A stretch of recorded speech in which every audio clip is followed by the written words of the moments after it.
শাকসবজির খোসা শুকিয়ে নেওয়ার পর জল ছিটে দিয়ে বস্তায় ভরে রেখে দিলেই কি কম্পোস্ট তৈরি হয়ে যায়? আর কি পদ্ধতি রয়েছে দুর্গন্ধবিহীন আদর্শ কিচেন ওয়েস্ট কম্পোস্ট তৈরি করার জন্য, যেটা আমাদের সব রকম গাছকে সমস্ত রকম পুষ্টিমৌলের যোগান দেবে? এই সব বিষয় নিয়েই থাকছে আজকের ভিডিও। আজকের ভিডিওটি খুবই গুরুত্বপূর্ণ, আপনারা অবশ্যই ভিডিওটি শেষ অবধি দেখতে থাকুন। এই সারগুলো আমার আগেই তৈরি করা ছিল, 2 মাস আগে। এগুলো এখন গাছে প্রয়োগ করার উপযোগী হয়ে গেছে।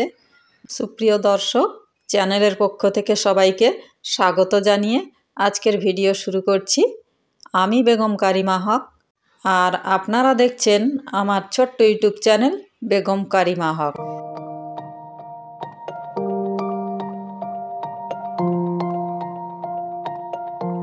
আজ আমরা শিখব কিভাবে দুর্গন্ধবিহীন কিচেন ওয়েস্ট কম্পোস্ট তৈরি করা যায়। প্রথমেই আমরা সবজির খোসাগুলোকে চড়া রৌদ্রে মেলে দেব। খুব হালকা করে মেলে দিতে হবে, যাতে কিছুদিনের মধ্যেই সবজির খোসাগুলোর রস অনেকটাই শুকিয়ে যায়। খোসাগুলো সম্পূর্ণভাবে না শুকিয়ে আমরা যদি কম্পোস্ট তৈরি করতে দিই, সেক্ষেত্রে দুর্গন্ধও হতে পারে, পোকাও হতে পারে। তাই দুর্গন্ধহীন কিচেন কম্পোস্ট তৈরি করতে গেলে অবশ্যই সবজির খোসাগুলোকে একদম শুকিয়ে নিতে হবে। শুধু শাকসবজির খোসা বলে না, সমস্ত কিছু পচনশীল বস্তু আমরা কিচেন কম্পোস্ট হিসাবে ব্যবহার করতে পারি। বাদ দেওয়া ফল, বাগানের ফুল, পাতা, এমনকি ডিমের খোসাও আমরা গাছের ফসফরাসের চাহিদা মেটানোর জন্য ব্যবহার করতে পারি। 5 দিন পর এগুলো কেমন শুকিয়ে ঝরঝরে হয়ে গেছে। দুর্গন্ধবিহীন কিচেন কম্পোস্ট তৈরি করতে গেলে অবশ্যই এই কাজটা করতে হবে। তাই এগুলোকে আমি আরও কিছুদিন রৌদ্রে রেখে দেব। ফিরে এলাম 10 দিন পর।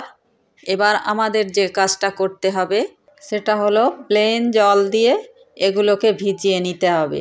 না ভেজালে এগুলো কম্পোস্টে পরিণত হবে না।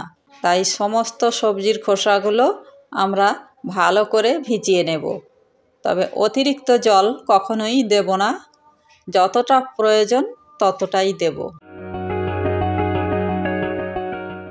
কাঁচা অবস্থায় এগুলোকে যদি আমরা বস্তায় ভরে রেখে দিতাম, তাহলে এগুলো পচে গিয়ে দুর্গন্ধ ছড়াতো এবং এতে পোকাও তৈরি হতো, যেটা অনেকেরই মাথা ব্যথার কারণ।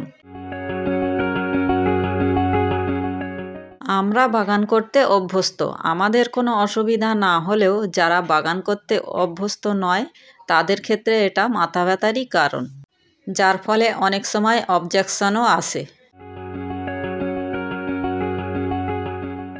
এর থেকে যে রসটা বের হয়, অর্থাৎ নির্যাসটা, লিকুইড সার হিসেবে ব্যবহার করি ঠিকই, কিন্তু তাতে অনেক রকম সমস্যা হয়। গাছে ফাঙ্গাস লাগারও সম্ভাবনা থেকে যায় এবং দুর্গন্ধও হয় এবং পোকাও হয়, যে কারণে লিকুইড সার তৈরিতে অনেকেই অনিচ্ছা প্রকাশ করে। এই সব সমস্যা থেকে মুক্তি পাওয়ার জন্য আমরা যদি এই প্রসেসে কিচেন ওয়েস্ট কম্পোস্ট তৈরি করে নিতে পারি, তাহলে আমাদের আর দুর্গন্ধ এবং পোকা এই রকম সমস্যার সম্মুখীন হতে হবে না। এইবার ভালো করে সমস্ত উপাদানগুলো ভিজিয়ে নিতে হবে, কোনো জায়গায় যেন শুকনো থেকে না যায়। এগুলো না ভিজিয়ে যদি আমরা রেখে দিই, সারা জীবন এই শুকনোই থেকে যাবে, সারে পরিণত হবে না। তাই অবশ্যই আমাদের ভালো করে এগুলোকে ভিজিয়ে নিতে হবে। তবে অতিরিক্ত জল কখনোই দেব না, যতটা প্রয়োজন ততটাই দিতে হবে।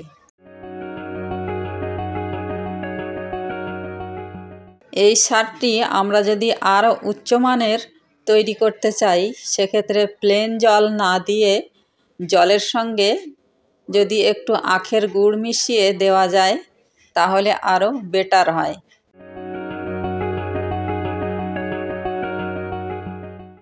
এবার এগুলোকে একটি পলিথিনের বস্তার মধ্যে ভরে নিতে হবে। এগুলো বস্তায় ভরে নেওয়ার পর আরও কিছু গুরুত্বপূর্ণ কাজ রয়েছে, সবই আপনাদের সঙ্গে শেয়ার করব স্টেপ বাই স্টেপ। আপনারা ভিডিওটি মন দিয়ে দেখতে থাকুন। চ্যানেলে যারা নতুন এসেছেন তারা অবশ্যই চ্যানেলটিকে সাবস্ক্রাইব করে দিন, আর যারা পুরানো বন্ধু দেখছেন তারা ভিডিওটি শেয়ার করে অন্যকে দেখার সুযোগ করে দিন। এবার আমরা এগুলোকে একটি ছায়াযুক্ত স্থানে নিয়ে যাব। তাই আমি এগুলোকে একটি শেডের মধ্যে নিয়ে আসলাম। এরপর থেকে রৌদ্রের আর কোনো ভূমিকা নেই, এখন নির্দিষ্ট তাপমাত্রা এবং আর্দ্রতার প্রয়োজন। এবার আমাদের যে কাজটা করতে হবে সেটা হলো এর উপরে কিছুটা মাটি ছড়িয়ে দিতে হবে।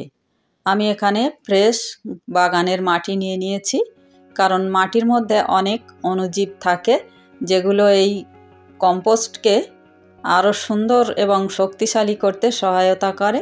মাটির মধ্যে থাকা বিভিন্ন ধরনের অণুজীব যেগুলো গাছের পক্ষে খুবই উপকারী, সেগুলোকে দ্বিগুণ হারে বৃদ্ধি করার জন্য কিছুটা মাটি এই কম্পোস্টের উপর ছড়িয়ে দিলাম এবং তার উপরে আবার কিছুটা জল ছিটিয়ে দিতে হবে, যাতে কম্পোস্ট এবং মাটি দুটোর আর্দ্রতাই বজায় থাকে।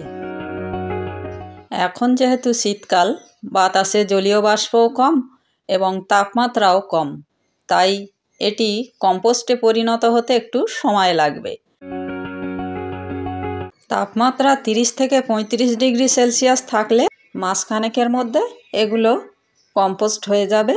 তখন আমরা এগুলো নির্দ্বিধায় গাছের গোড়ায় ব্যবহার করতে পারি।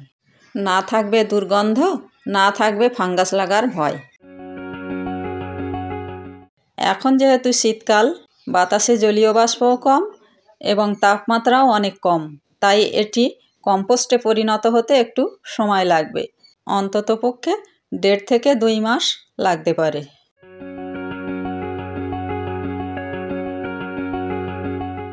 এই সারগুলো আমার আগেই তৈরি করা ছিল, 2 মাস আগে।